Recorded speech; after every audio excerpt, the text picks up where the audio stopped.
Thank you guys for joining me for our second part of our lecture for Chapter 21 of the Neonatal Head.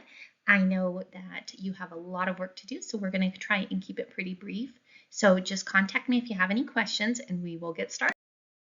So we left off last lecture on normal variants, and so we have to know that we are going to see some differences in the normal term baby versus the premature baby. And so some of the things that we're going to see difference between the two is going to be that the cavum septum pellucidum and the cavum verde and cavum vellae interpositi, those are going to close during about 6 months gestation. And so it actually closes, it progresses from the posterior to the anterior aspect of that cavum verde and cavum vellae interpositi. So because of that, if we have a baby that's born preterm before that 26-week marker, then we might see a persistent interposicity. So what we see here in our image is that you can see just midline, posterior to where the cavum septum pellucidum would be, we see an extension that kind of wraps around the posterior aspect of that corpus callosum. And so that would be something that would be a normal variant based on gestational age.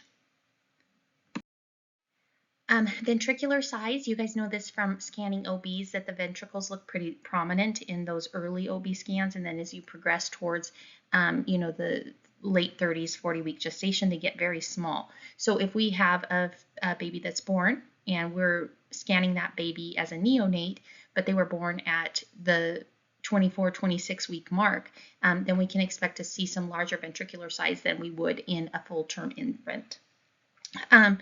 Narrow slit-like ventricles are, especially in the frontal horn, can be seen in most full-term infants, whereas actual ventricles up to that 1 centimeter mark could be identified in the younger babies.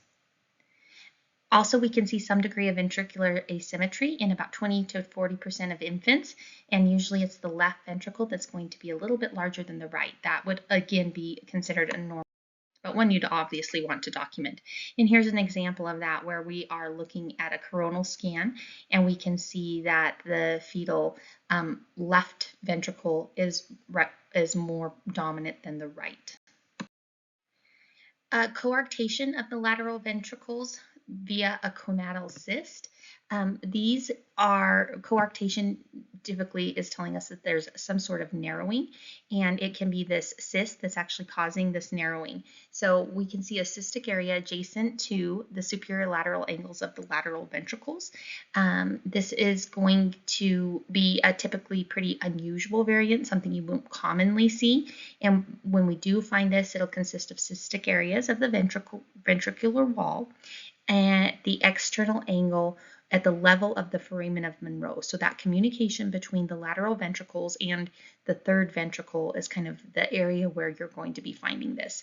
We got to make sure that we're aware of this anomaly or normal variant, because it could be consist with an early hemorrhage or ischemia causing necrosis of tissue. The position of those cystic areas in relation to the external angle of the frontal horn and the lateral ventricle is key in deciphering them from other cystic lesions. And then lesions such as the germinal matrix cysts are located inferior to this area. So if it's below the that foramen of Monroe, then you would have to be more suspicious of a germinal matrix cyst. So here's a couple examples. Here's where you're seeing that coarctation bilaterally of the lateral ventricles with gonadal cysts, and those are going to be pretty typically, again, at that area of the foramen of Monroe. All right, now pathologies. So this is something that we are really watching for on especially the preterm infants that we're going to see, because we know that that development, especially of the germinal matrix, is going to be a progress that occurs over time. And so because the vessels there in the germinal matrix are basically developing right up until delivery and even sometimes after, this is going to be the most common place to find intracranial hemorrhage. So intracranial hemorrhage is a major cause of neonatal morbidity and mortality in premature infants. The prognosis of this can vary from being very optimistic to very pessimistic, depending on the extent and severity of the bleed. The germinal matrix hemorrhage is a complication usually in the first weeks of life for the premature infant, where 50% of these will occur on day 1 of life. Another 25% will occur on day 2. It goes down to additional 15% on days 3 and 4, and then by 72 to 96 hours, pretty much 80 to 90% of the ICHs have occurred if they're going to occur. So only 10 to 20% chance after that 96-hour mark that there's going to be a hemorrhage that hasn't occurred yet. So the germinal matrix hemorrhage, as I mentioned, that germinal matrix is a very sensitive area that's going to be most likely to bleed because of the vast and complex vascularity there. Preterm neonates that weigh less than 1,500 grams and are less than 32 weeks of gestation are at the greatest risk. So getting those fetuses past 32 weeks before delivery is obviously going to be a huge deterrent of this occurring. When we have a neonate that is born before the 32 weeks, they may do neonatal head scanning, just basically out of a precautionary measure to ensure that those bleeds aren't occurring. If they occur, or if they want to watch them through those first 90 some hours to ensure that they don't occur, then that serial screening is going to be necessary, where they may do a daily neonatal head exam. Most bleeds, like I said, originate at the germinal matrix, and remember that was right there where the caudate met the cavum septum, and where the caudate met the cavum septa, or excuse me, where the caudate met the thalamus at the caudothalamic angle. Most bleeds will be prominent. The prominent portion will lie between the head of the caudate and the nucleus at the thalamus at the caudothalamic groove, as I mentioned. The germinal matrix is not seen sonographically as an actual structure, but we know the general area that this exists, and so that's the area we're going to watch for these bleeds. So really paying attention to that caudothalamic groove. Okay, a germinal matrix hemorrhage. The germinal matrix is a metabolically active, highly vascular network, as I mentioned.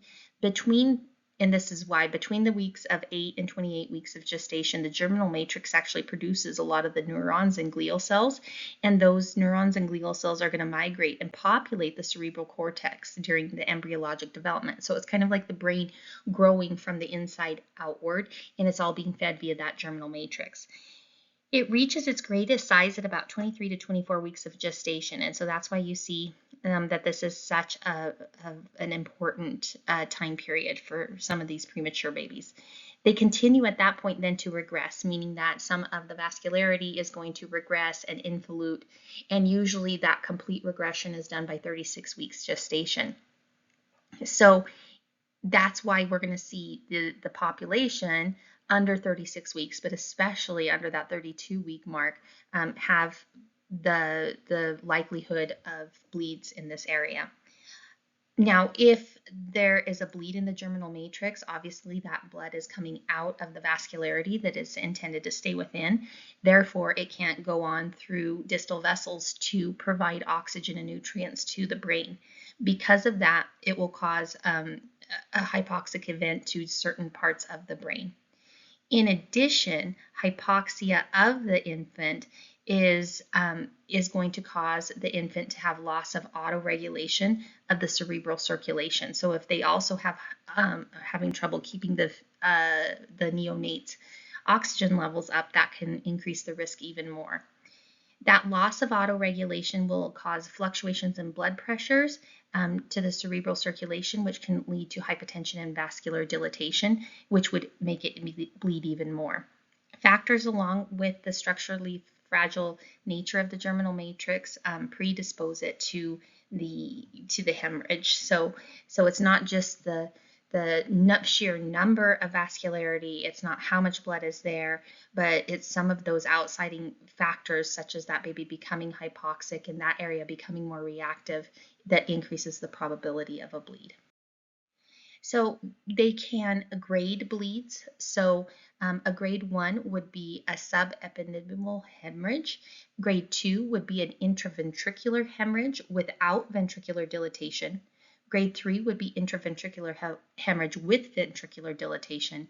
And then grade 4 would be an intracranial hemorrhage with an intraparenchymal hemorrhage with or without ventricular dilatation, meaning that there's hemorrhage within the cerebrum or actual tissue of the brain itself. So a class 1 hemorrhage, this is usually found at the area of that caudothalamic groove where the caudate nucleus sits on top of the thalamus, where they come together, and this is the primary site right there. On the parasagittal, so if we come off our mid-sagittal plane just a little bit laterally and see a parasagittal area, we can find the choroid plexus within that lateral ventricle, and it should taper right at a point at the caudothalamic groove, kind of leading us to that general area. The choroid plexus should not extend anterior to the third ventricle or into the frontal horns of the lateral ventricles. So if we see echogenic material anterior to the third ventricle, then we have to be suspicious of that being a thrombus or a bleed that has turned into clot. Clot can appear as a bulbous focal area of increased echogenicity at the inferior lateral area of the floor of the frontal horn. So it will go anterior, like I said, past that third ventricle into the frontal horn, and that we would know then, therefore, that could not be echogenic material that belonged to the choroid, but it would rather be an intracranial hemorrhage. These can be unilateral or bilateral, and over time a clot is going to act like a clot. So you'll see that clot evolve from an anechoic area to low-level echoes to a little bit more echogenic, and then you might see it start to break down where it will become complex and then either fully absorb or become calcified.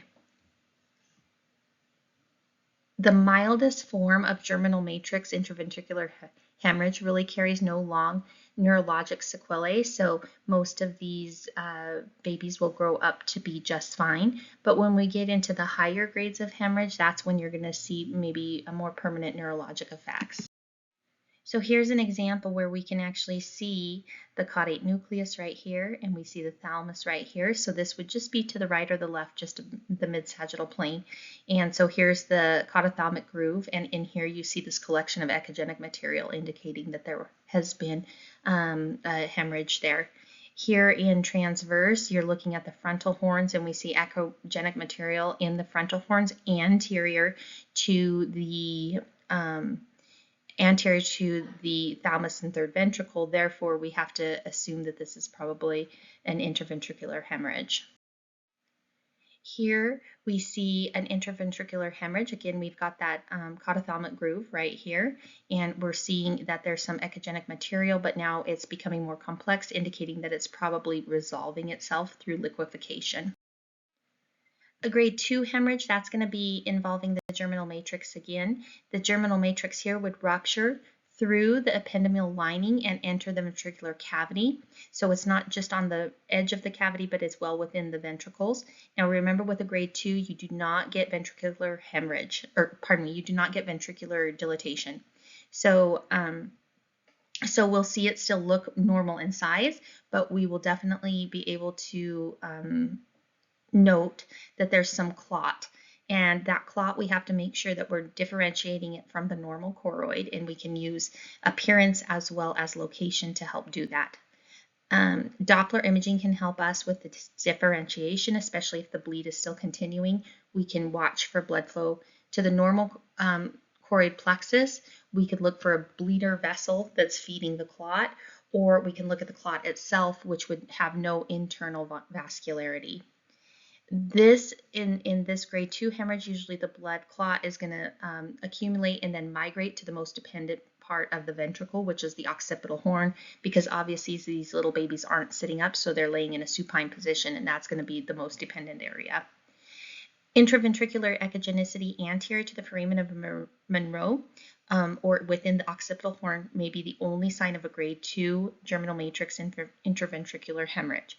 In order to really see that occipital horn, might be one opportunity where you might want to scan through the posterior fossa to get a better incident angle on that to see, to evaluate it and make sure that you're separating the choroid from the clot.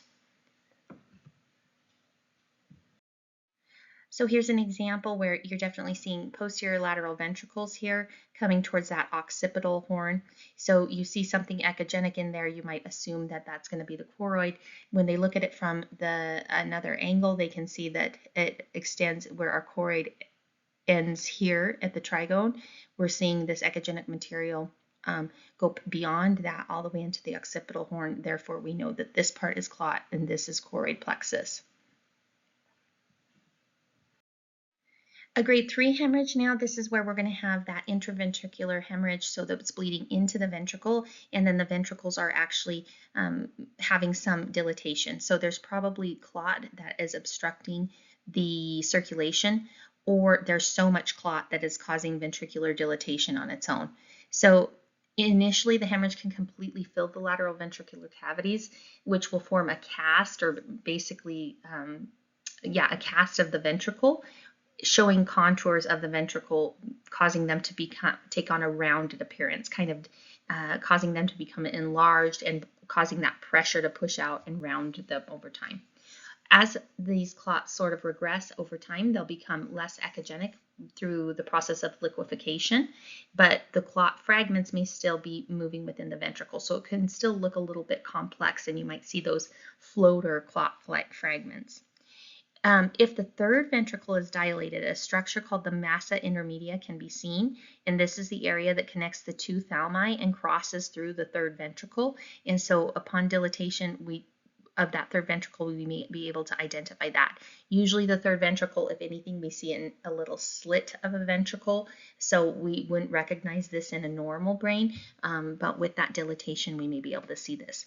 The lining of these ventricles can become thickened and echogenic after the bleed because that blood can cause irritation to the ventricular wall lining, which may affect them to have a reaction.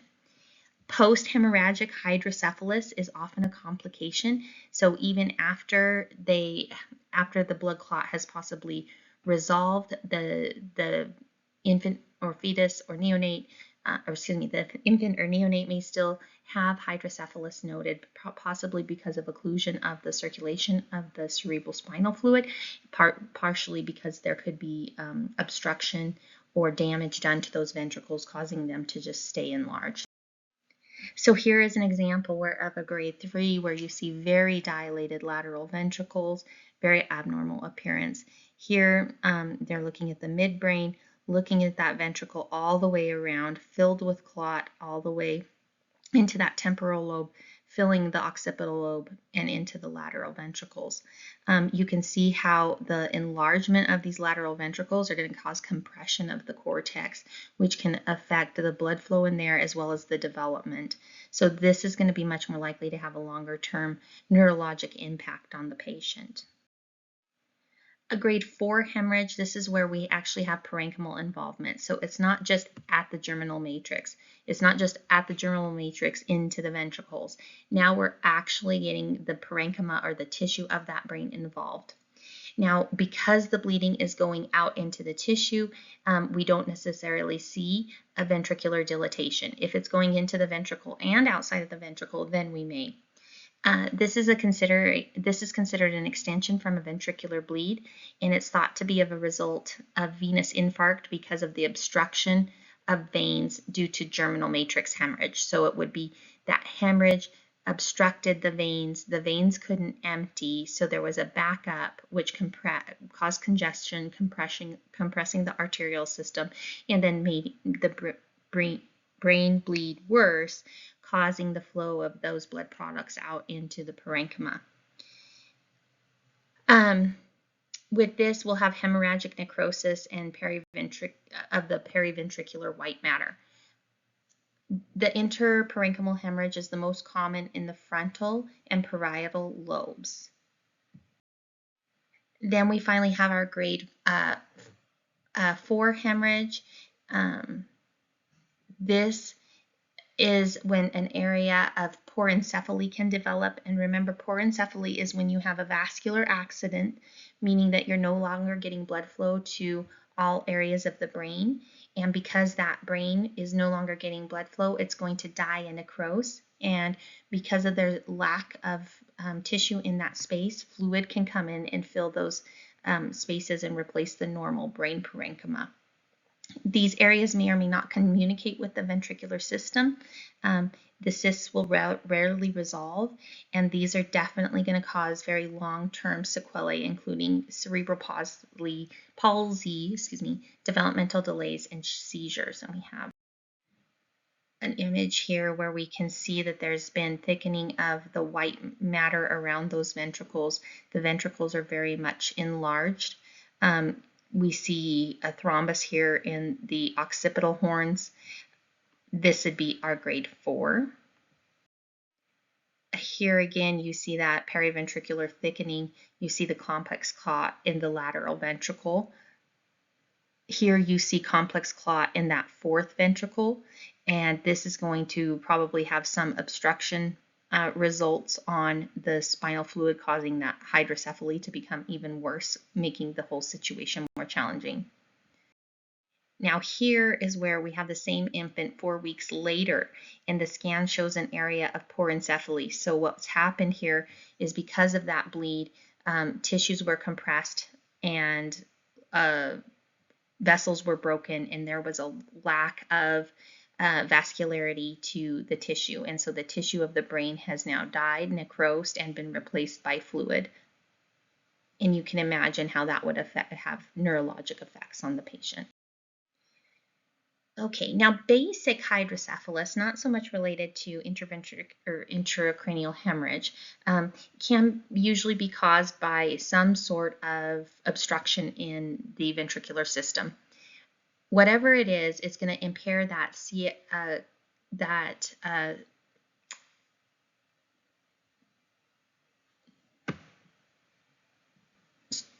cerebral spinal fluid flow.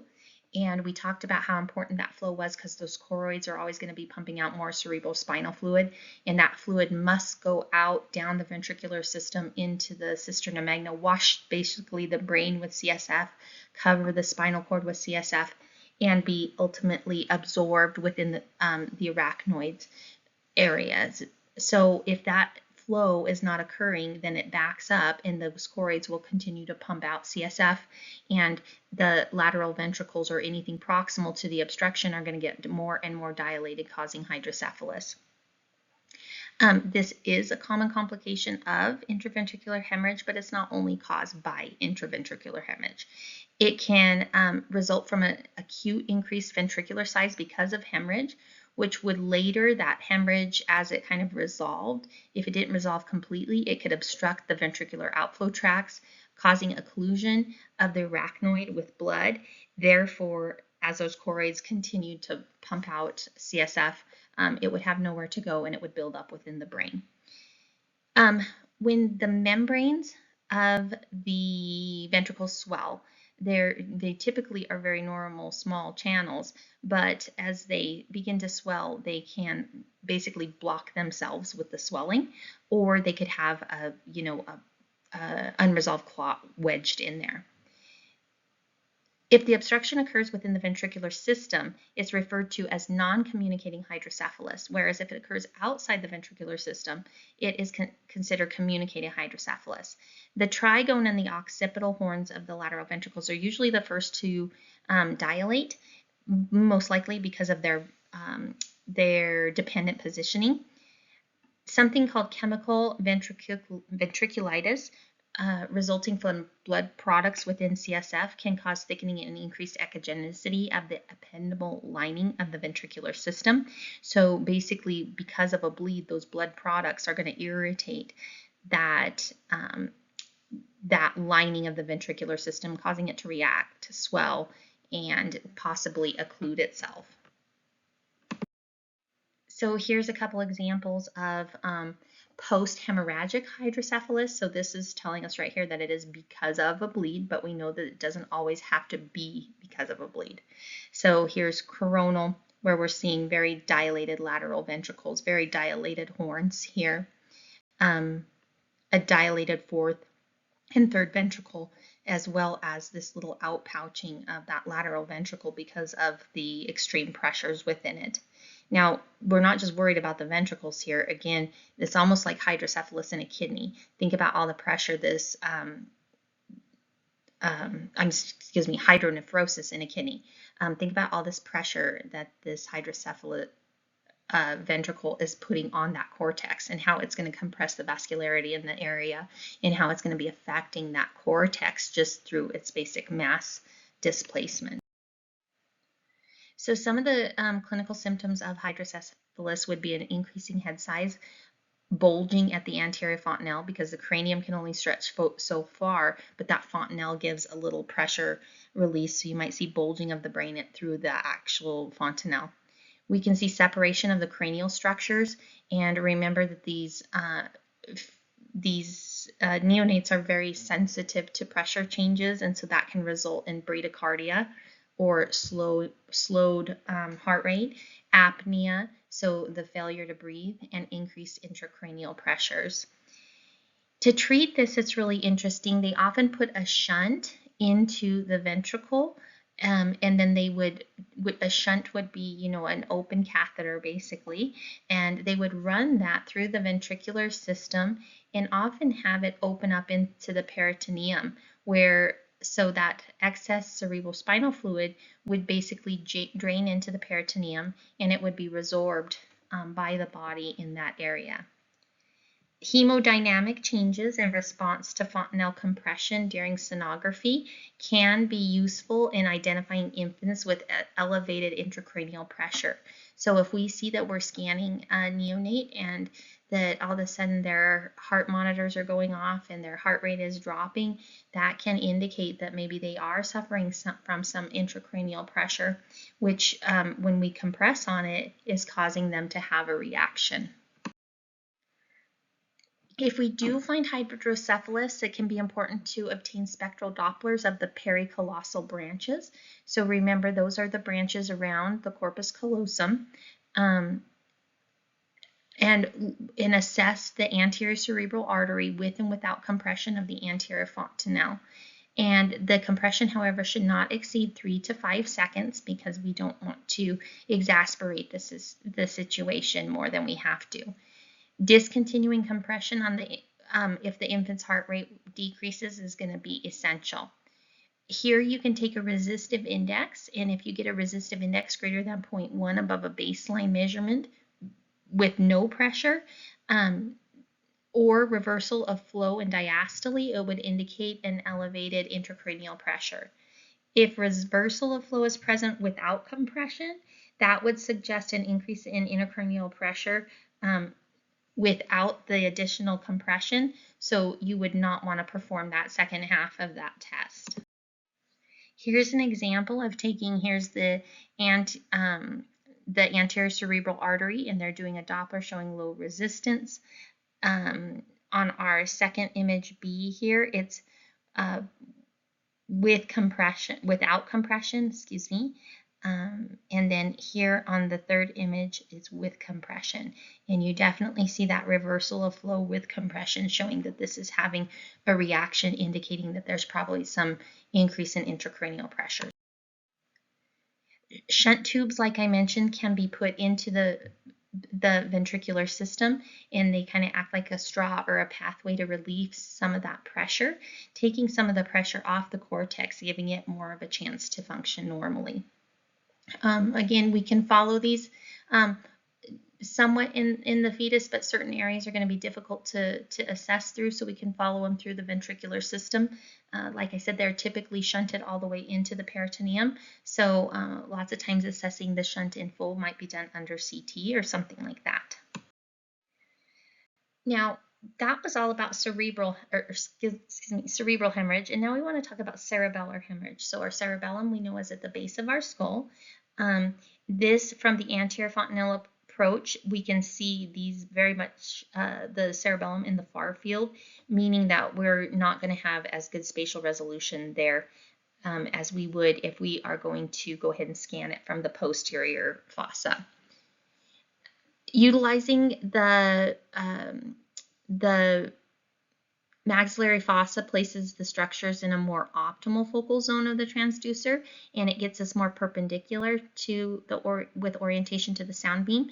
Now remember that fossa is going, or excuse me, mastoid fossa, that fossa is going to give us more of what we would look for like in a BPD measurement of a fetus. So this is an image you're going to be relatively familiar with.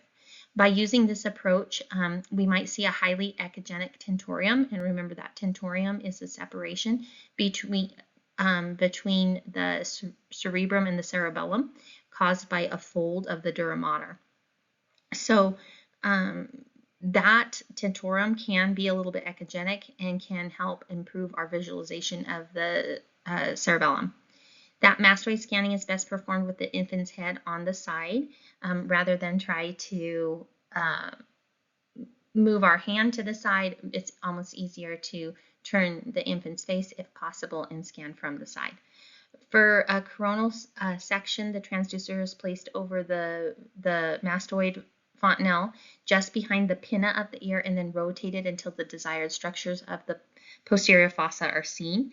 Again, you're going to be familiar with this because it's so similar to your posterior fossa that you're going to see on your OB scans. Orientation of the transducer would place the notch toward the top of the skull for a good coronal. So here's an example of how they're scanning here through that mastoid fossa. A cerebellar hemorrhage. For this, usually 4 or 5 images are obtained in this plane, angling from superior to inferior. So these would be additional images added to your general protocol. You'd take those additional 4 or 5 images from beginning at the tentorium, going all the way superiorly through the 4th ventricle, then through the bilateral cerebellar hemispheres to include the vernus, and then out the inferior area through the cisterna magna. For the axial section, the transducer is positioned above the tragus of the ear with the notch of the transducer towards the infant's face. Now, cerebellar hemorrhage may be clinically silent in presentation and only discovered in routine cranial sonogram. One of the reasons this is that it's really the cerebrum that's in the midbrain and the other parts of the brain that are going to be affecting the parasympathetic system, which would affect the heart rate and the tachycardia, the bradycardia, the breathing rate, all of those things. The cerebellum has many functions, but one of the most important functions is for balance. So in adults, we look for a loss of balance would indicate that there's pathology in the cerebellum, but for neonates, they're not up walking around feeling dizzy. So because of that, it can stay, like I said, pretty silent. Cerebellar hemorrhages may not be so associated with supratentorial or cerebral hemorrhages, but they may or may not be related. Posterior fossa hemorrhages into the cisterna magnum have also been associated with traumatic delivery and infants on extracorporeal membrane oxygenation. So traumatic delivery, just long delivery times, a struggle getting the fetus out, all of those things would put them at higher risk of damage to this area. The mastoid approach permits a more comprehensive evaluation of the 3rd and 4th ventricles in the presence of hydrocephalus, because if you have dilated lateral ventricles, it's going to be difficult to see into the far field. Here's an example where we have a cerebellar hemorrhage. You see the change in echogenicity here near the vermis. You can see clot or thrombus around this particular cerebral or cerebellar hemisphere, indicating. Okay, hypoxic ischemic encephalopathy. Hypoxic injury encephalopathy occurs mainly in full-term infants during the neonatal period when they've had a decrease in oxygen supply, typically during birth. So one of the most common causes of this would be a neurologic dysfunction in newborns, posing a significant risk for morbidity and mortality. The damage correlates to the duration of the injury. So the longer they were hypoxic for, then the greater the injury. The more extent of the hypoxia, or the lower their oxygen levels were, and the age of the neonate are all going to have an impact on the outcome with these hypoxic ischemic encephalopathy events. So Doppler sonography here is critical component to assess the brain perfusion. So mild HIE produces decreased resistive index. That blood was starved for, that brain was starved for oxygen, and so it is going to be very low resistance, accepting all the blood it can get in. With severe HIE, it actually increases the cerebral resistive index because that cerebrum is probably dying or fibrosed or necrosed, and it doesn't need the oxygen anymore because it's already dead, and so it's going to demonstrate a higher resistive index. Resist. Okay, periventricular leukomalacia. So periventricular tells us it's around the ventricle. Leukomalacia would be softening, a white softening. So what happens with periventricular leukomalacia is that it's a very common hypoxic ischemic brain injury in a premature infant. So the white matter is most affected in the parenchyma adjacent to the petrogonial area and the posterior lateral ventricles of the frontal cerebral white matter and the anterior lateral area of the frontal horns. So it's that tissue, that white tissue around the ventricles that are most affected with these periventricular leukomalacia. They will start the affected area is going to start in that periventricular area, or the area around the ventricles, and in a zone at the end of the arteries that lack collateral circulation. And then when the blood supply to this area is decreased because of the hypoxic event, ischemia occurs here, causing the leukomalacia, or the softening of the white matter. It appears as an increase in echogenicity in the tissues around the ventricles, and the test for the whether we're going to consider it echogenic or not echogenic would be, if it's echogenic, it will be more echogenic than the choroid plexus. So anytime we see that increased echogenicity beyond what the choroid plexus demonstrates, then we are going to be suspicious of this periventricular leukomalacia. Now, this is difficult to differentiate from that normal periventricular blush that I talked about last week. So with the periventricular blush, sometimes it does appear echogenic. It may not be more echogenic than the choroid plexus, so that would help you differentiate the two. You can also go through that posterior fossa, and you can look, get a better angle at the lateral and occipital ventricles and assess it to see if there really is periventricular blush, or if it does happen to be the leukomalacia. The other difference is with time, cystic spaces represent areas of necrosis and cavitation if it truly was leukomalacia, whereas if it was a blush, that would just be an anomalous finding, and so it would not result in those changes, but only time would demonstrate those changes. Neurologic sequelae associated with periventricular leukomalacia include cerebral palsy, developmental abnormalities, intellectual impairment, and visual disturbances. So it has very significant impact. Here's an example of the periventricular leukomalacia. So we see that thickening white area around the ventricles here. In the fact, it almost seems to obliterate the ventricles. Over time, we would probably see this break down and become more cystic and necrotic,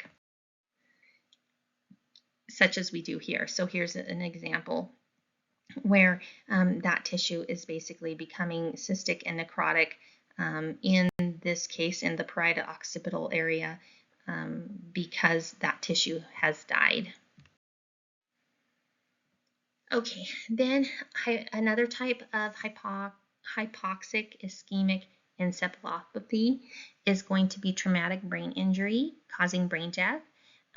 Brain death, we can't really well assess on sonography. However, it would be something more like a PET scan or something like that that would be able to assist in this. However, Doppler can help provide information to demonstrate if there is flow to certain areas, how much flow, and what the resistive indexes are. The transcranial Doppler is usually used to assess the intracranial autoregulation, identifying vasospasms, and it's helpful to look for neurovascular response to therapy and predict neurologic outcome in patients with traumatic brain injury. So here's a full-term female with meconium aspiration. So they were probably in a stressful environment at the end of pregnancy. When they have meconium aspiration, they've breathed that in. It's gotten that meconium's possibly gotten through the respiratory and even into their blood supply, and the meconium would then come up into the vascularity of their brain and cause emboli there. That diffuse heterogeneous patchy appearance with increased echogenicity and subcortical white periventricular matter would indicate that there's some periventricular leukomalacia. The gray matter shows increased white to gray differentiating, indicating that they have HIE.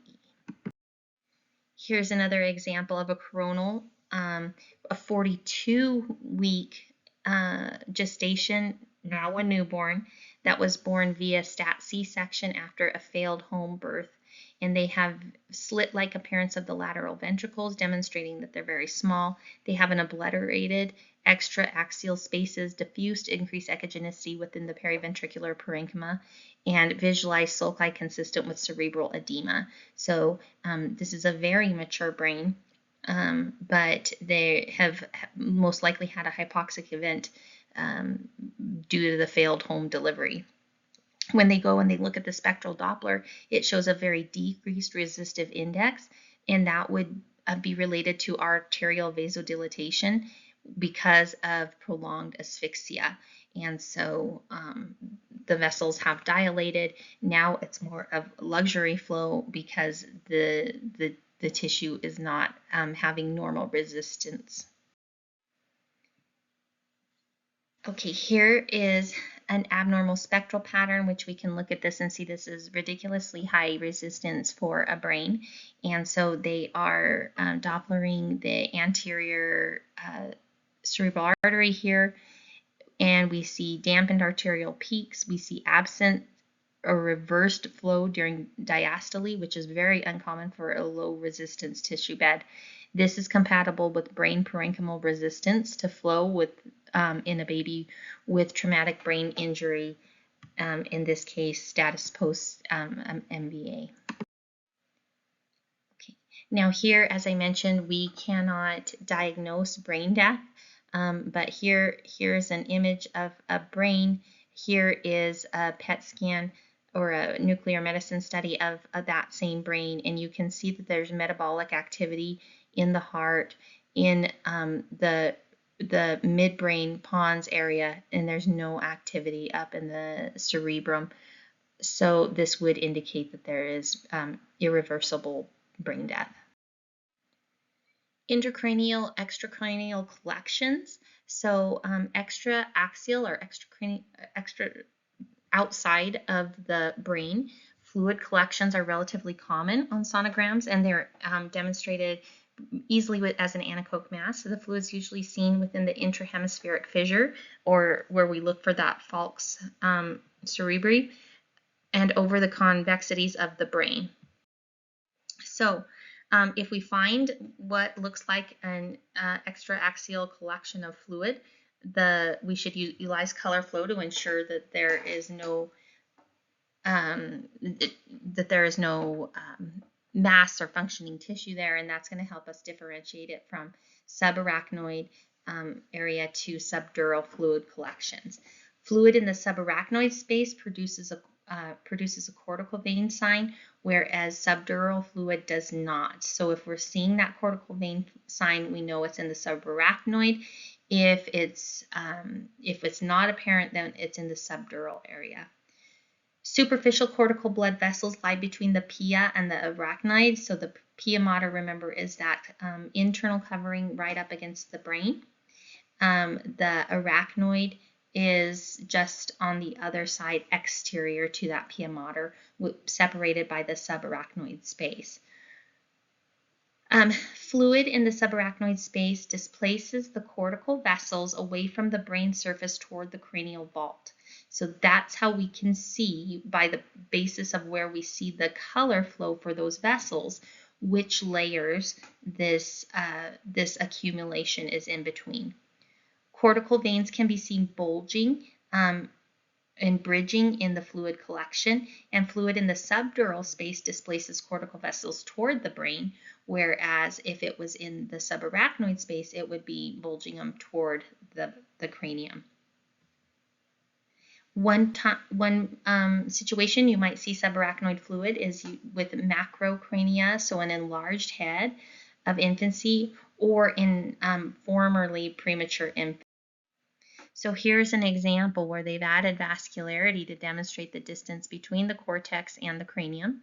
And here you can see blood flowing all the way to pushing toward that cranium.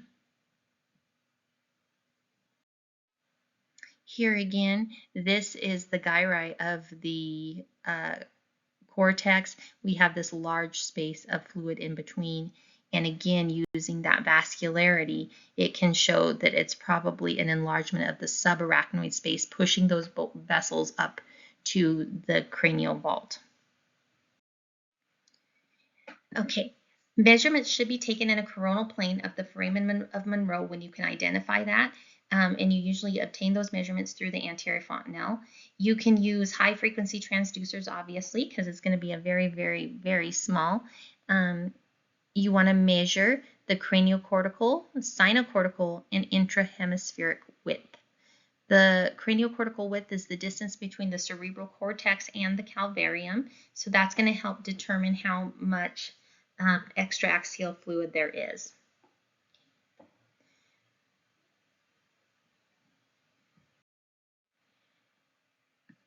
The sinocortical width is the diagonal distance between the cerebral cortex and the lateral wall of the superior sagittal sinus, and that is going to demonstrate how far from the sinus the cortex is extending. The intrahemispheric width is going to be measured at the widest distance between the two hemispheres, and that's going to show how much the pressure of that fluid collection is separating the cerebrum. Subdural fluid is usually blood and usually related to infection, a traumatic delivery, which would be hematoma, and should be considered in cases of child abuse in the appropriate settings. So here's some more examples where they actually have found a fracture in the cranium here. In a CT exam, they see that there's this collection of fluid between the cortex and the cranium. Here, evaluating it in coronally, they're able to look for that intrahemispheric distance. They can look for the sinus distance. They can look for the cortex to cranial distance. And then here is a 3D rendering from this particular CT that shows this trauma just posterior to the anterior fontanelle.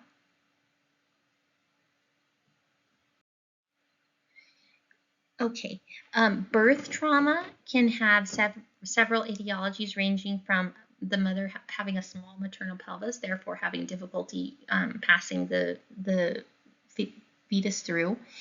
It could be due to large infant size or late gestational age. So anytime you go over the 40-week gestational age, you're actually at higher risk of having trauma during delivery and actually having negative outcomes of pregnancy, higher mortality, morbidity risk. Prolonged labor, of course, can cause some of these, abnormal fetal presentation, or instrument-assisted delivery, where they're having to use the forceps to help pull the child's head through the vaginal canal. All of those are going to put them at higher risk for birth trauma and therefore extraaxial fluid collections. Some of the main injuries include cephalohematoma, so that would be brain hematoma, caput secundum, and subgaleal hematoma. So the cephalohematomas are supraperiosteal and collections, so they're outside of the cranium and occur gradually, occurring hours or days after birth. So they'd be a slow, gradual bleed that appears. They can begin to calcify peripherally within the first month and generally resolve in the first 2 to 3 months of age.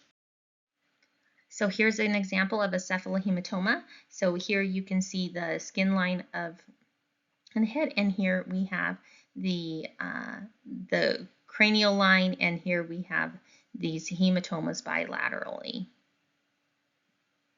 Now, with this particular case, you see the suture sign, the suture right here, a normal sagittal suture, and because these don't occur or don't go across the suture, because these bone layers come together, that would be indicative of the cephalohematoma. The caput, I'm going to butcher this, so secundum is subcutaneous collection, and this is usually going to resolve spontaneously. So it's external to the cranium, underneath the skin, and it will look like a big lump, but it will resolve on itself, and it should not affect the brain. The subgaleal hemorrhage is the accumulation of blood between the subaponeurotic space, which aponeurosis are layers of connective tissue.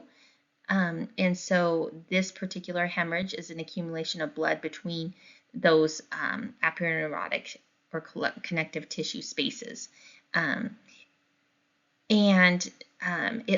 It occurs between the epicranial aponeurosis and the periosteum. So this would be exterior to the cranium as well.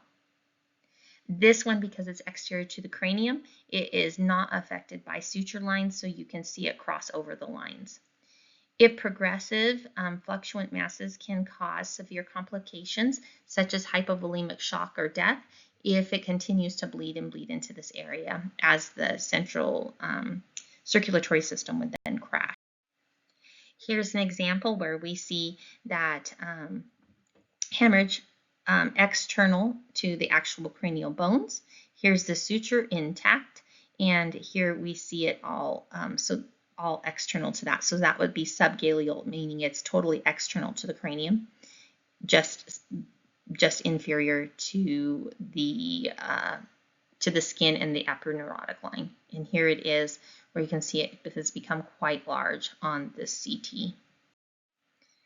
Okay, agenesis, hopefully a few of these are going to be more familiar for you. So agenesis of the corpus callosum, remember that's that communicating white neural tissue that sits on top of the lateral ventricles and kind of acts like, it looks kind of like a pancreas almost, a very wide pancreas, something like this.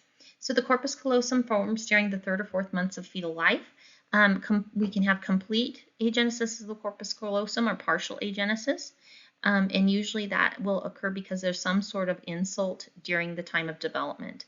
Complete agenesis usually occurs before 12 weeks of gestation. Partial agenesis would typically be after that.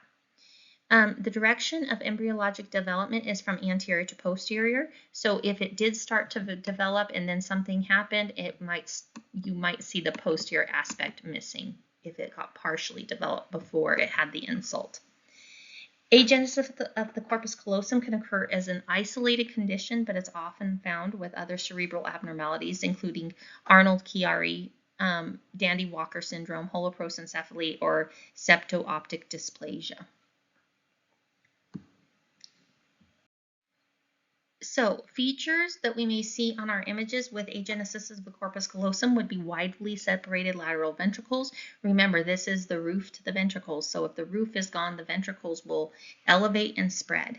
A widened interhemispheric fissure, colpocephaly, dilated and elevated third ventricle, a sunburst sign of the sulci and gyri as the cerebral hemispheres separate, and dorsal interhemispheric cyst could or could not be present. Sonographically, we need to document whether it's complete or partial. The complete or partial absence of that hypoechoic band seen in the midline of the superior and to the third ventricle.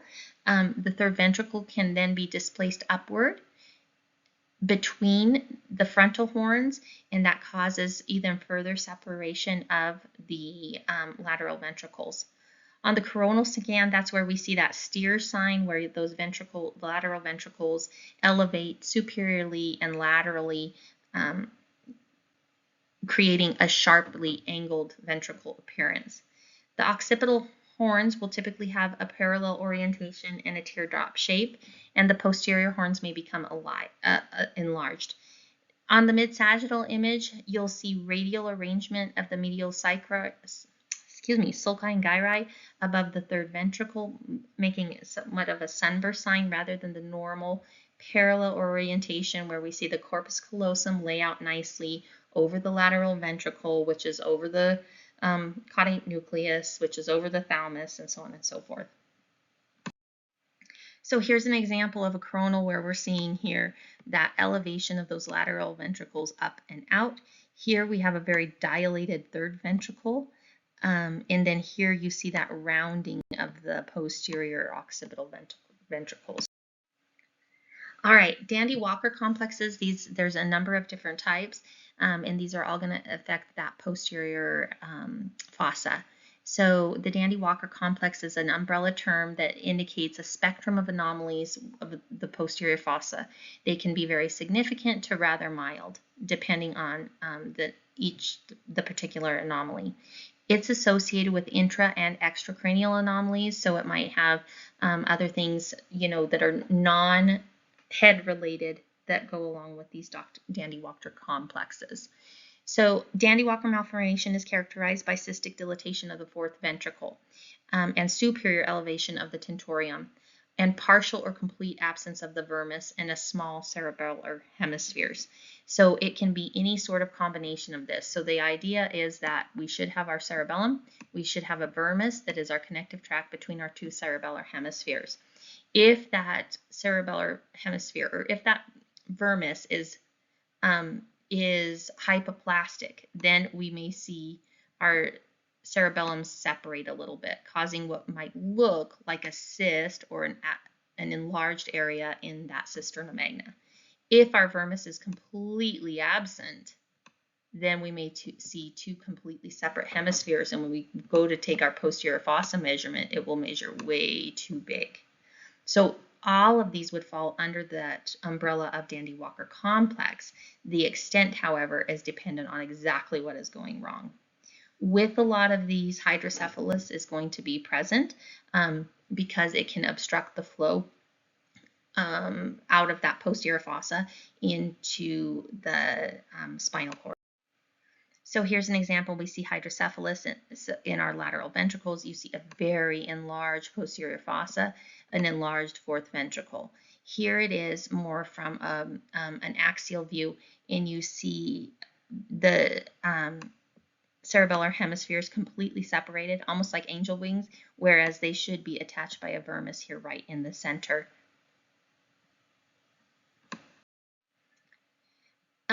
Dandy-Walker malformation, like I said, is often associated with other intracranial as well as extracranial abnormalities, but some of those intracranial abnormalities include agenesis of the corpus callosum that we just talked about, holoprosencephaly, where the two cerebral hemispheres don't fully separate or sometimes don't separate at all, and occipital encephalocele. So that would be where the occipital bone does not completely fuse, and therefore it leaves an opening so that the brain herniates out.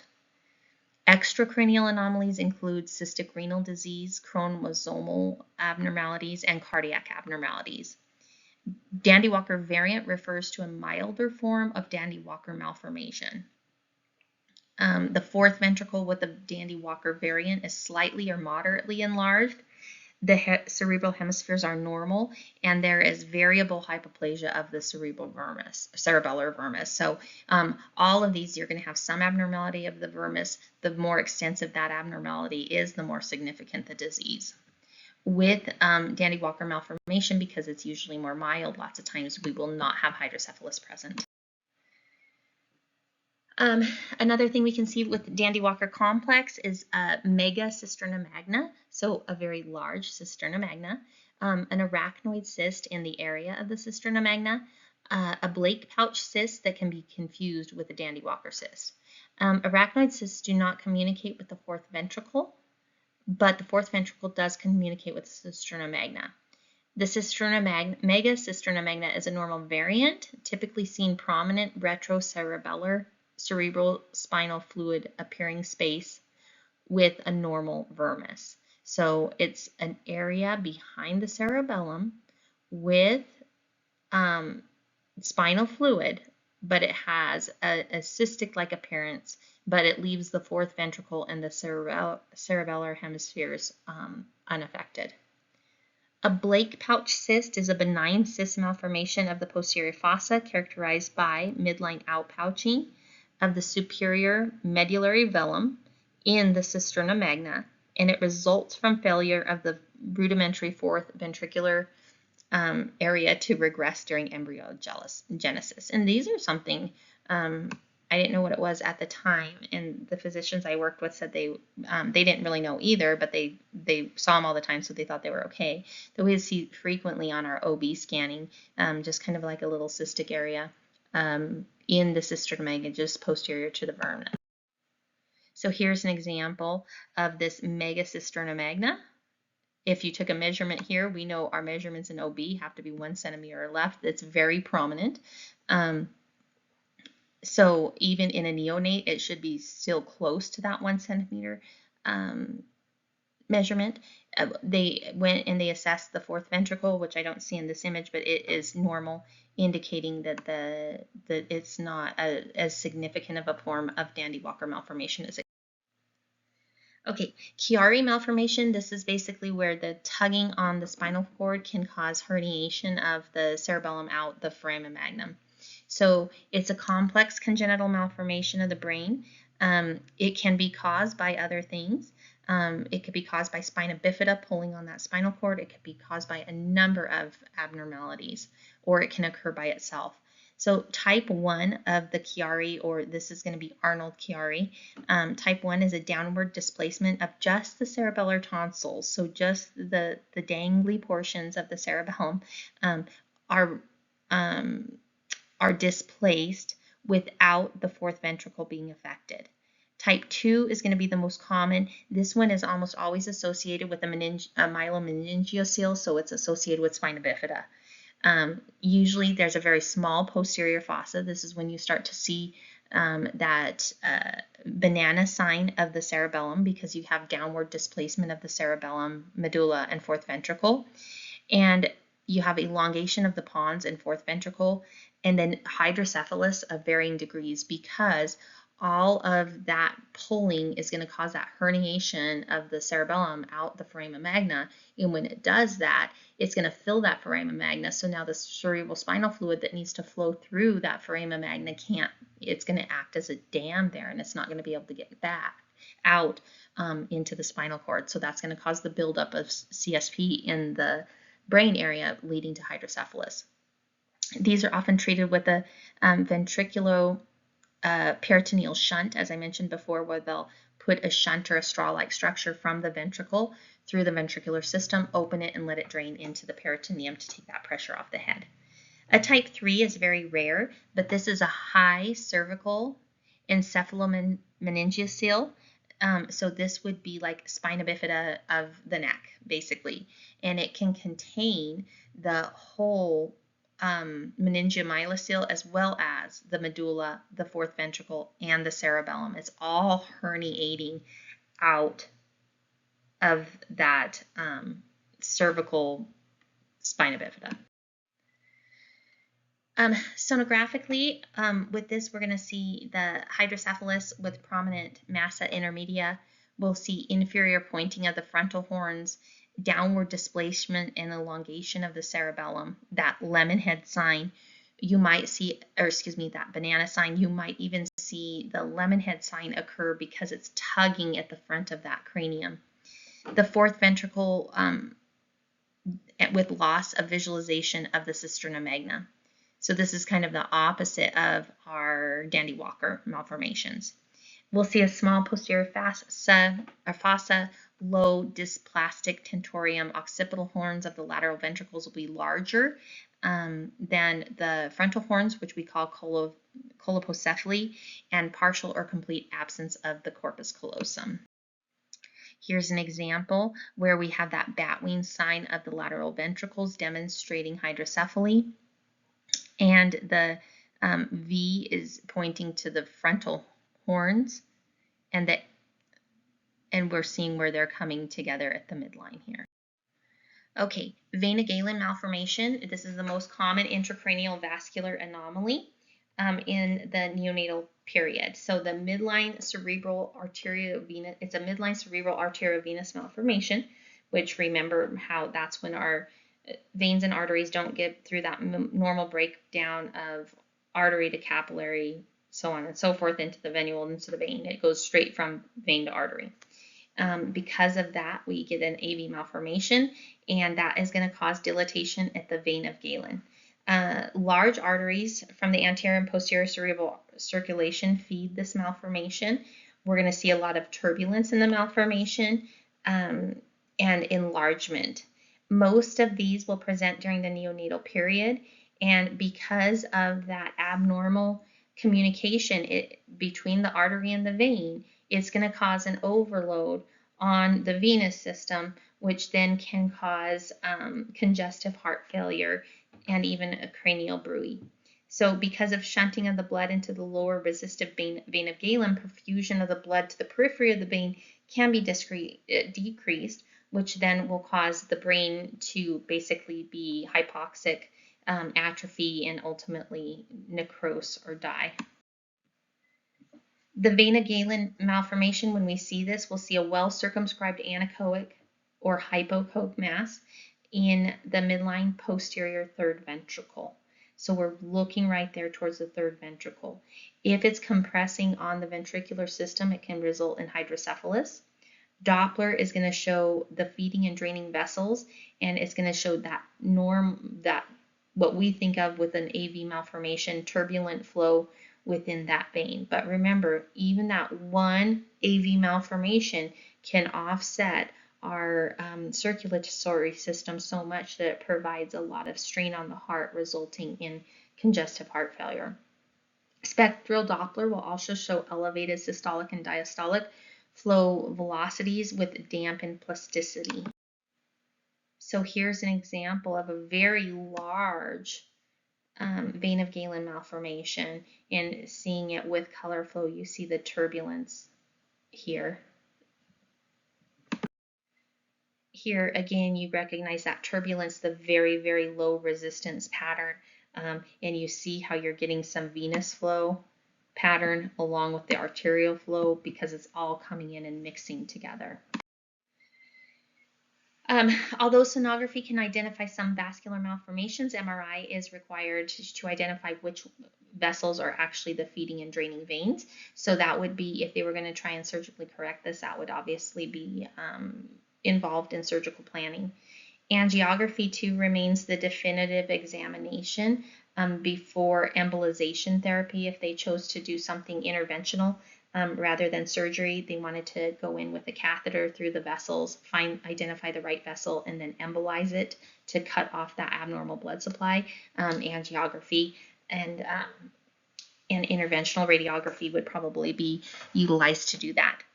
There's a sinus pericranii, which is an uncommon vascular anomaly in which the intracranial dural sinuses communicate with the epicranial venous structures or outside the cranium through transosseous venous channels. And so with this, we can sometimes see those channels crossing the cranial lines.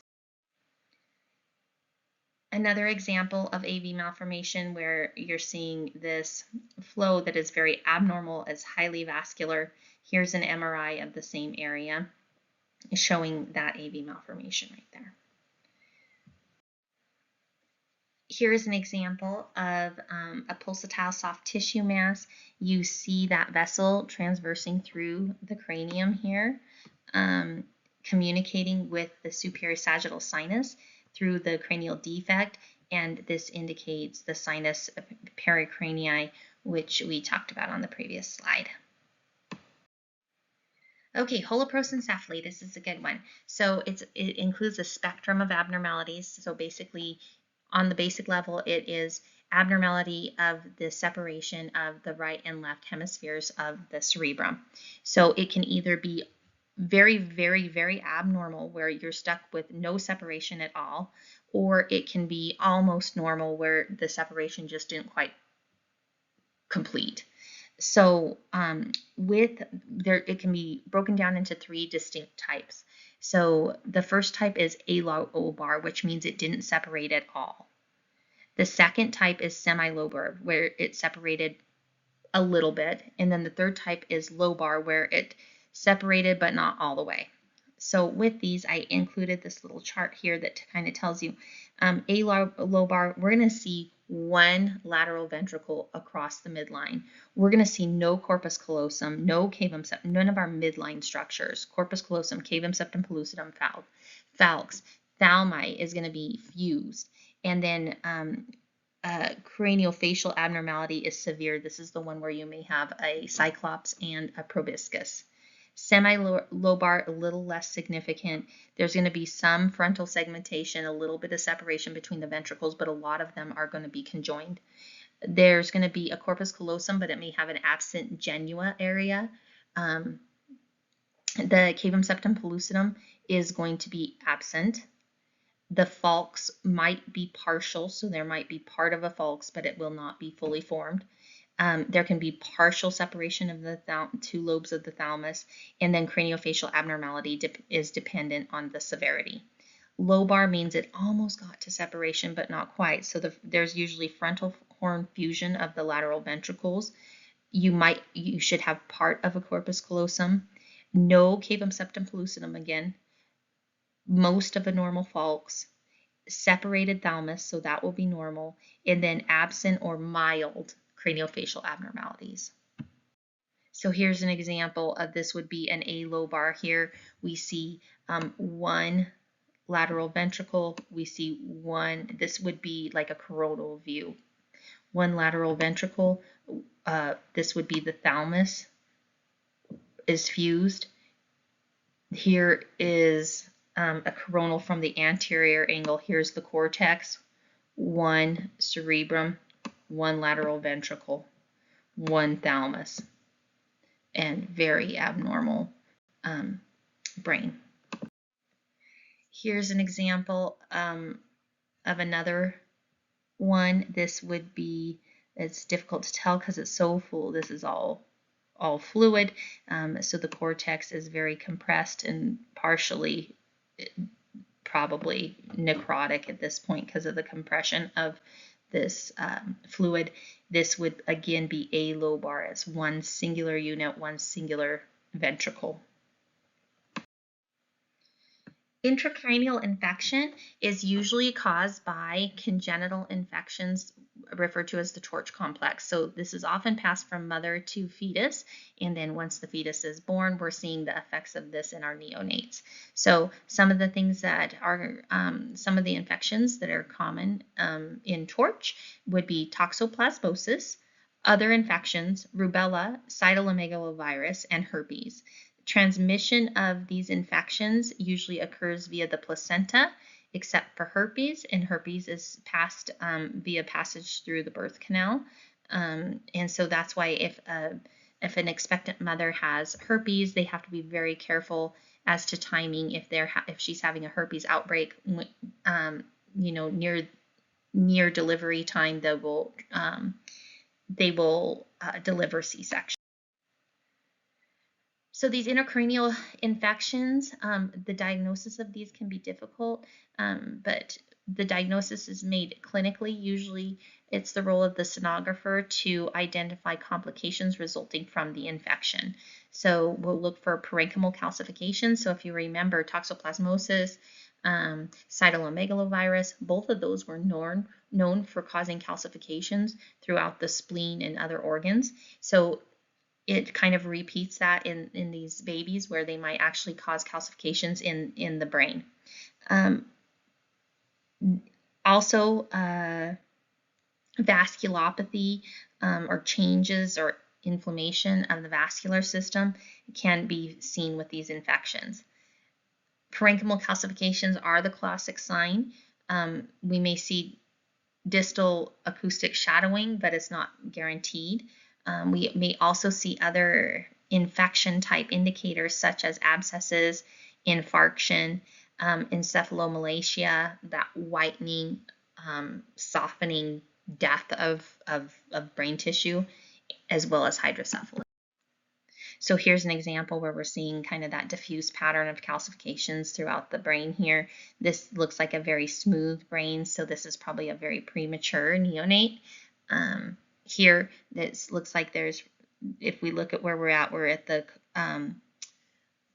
caudothalamic groove here, and we're seeing this big cystic structure here, indicating that there could be some blood and some other products here in this level. So both having the cause is the infection, but the infection is causing its own issues in the brain. Here's an example of an abscess, significant abscess causing mass effect and compression of the cortex of the brain here, and that's on an MRI. Lenticulostriate vasculopathy is characterized by linear branchings of echogenic foci within the basal ganglia and the thalamus. The echogenic foci can be unilateral or bilateral and follow the distribution of the vessels. The finding is not just specific to torch infections, but it can also be found with fetal alcohol syndrome, cocaine exposure, hypoxic or ischemic conditions, cardiac disease, and chromosomal abnormalities. Neoplasms, so the majority of perinatal brain tumors, perinatal means around birth, so the majority of perinatal brain tumors arise from the supratentorial compartment, so above the cerebellum. Their most common would be a teratoma, which we know that is coming from germ cell layers. The second most common would be a glioma, which that is going to be coming from neurotissue, as well as astrocytomas, which would also be neurotissue, and then finally choroid plexus papillomas. Although pretty rare, the teratoid rhabdoid tumor can also be seen in patients with genetic syndromes. The infants with neoplasms in their brain can have an increased head circumference, which is not surprising, seizures if it's compressing on the right brainy tissue, local deficits, and tense or bulging fontanelles. Ultrasound is a great first-line tool to look around in that brain and see if any masses are identified. Here's a 6-month-old with macrocephaly, meaning a large head, and when they scanned it with the ultrasound, you can see that they are finding changes in the lateral ventricles here. When they looked at it on CT, they found a mass there just distal to the, just lateral to the lateral ventricles. Here is a large mass, 2-month-old infant, macrocephaly, and he has a large complex mass in the posterior fossa. They determined that it was a teratoid rhabdoid tumor. Craniosynostosis, this is the abnormality where the cranial bones start to fuse too soon. We need to have those sutures between our bones be flexible and open as that child grows and as their brain grows, so that their head can get bigger and they can accommodate that growing brain. Craniosynostosis occurs when sutures are immovable fibrous bands, or excuse me, when those sutures that are immobile fibrous bands start to fuse too soon, and they can fuse irregularly. So it's not like all of them just fuse at the same time, giving the patient a very small but normal shaped head. They fuse at different times, giving them a very abnormal cranial deformation. Sagittal synostosis results in a very long, narrow head, termed scaphocephaly. Metopic synostosis is called trigoncephaly, and it results in a triangular shaped forehead. Bicoronal synostosis is known as bradycephaly and causes a wide flat head. Lambdoid synostosis is posterior plagiocephaly with a flattened occiput. Fontanelles serve as landmarks for the study, so you can go in and you can evaluate each of those sutures that you're expecting to see and look for changes in calcification of them. For these, your probe is going to be placed vertically on the suture line of the adjacent fontanelle, scanning for evidence of ridging. Sonography is a pretty reliable screening tool to assess suture patency in patients with abnormal head shape. And here is an example of craniosynostosis where we can see that suture is fusing rather than staying open. We're seeing that lifting, that little hill form of that suture, indicating craniosynostosis at that particular suture line. And with that, I know it's been a long, fast one. Hopefully this added a little bit more information for you as we prep to move forward. Thank you for joining me, and we'll see you next week.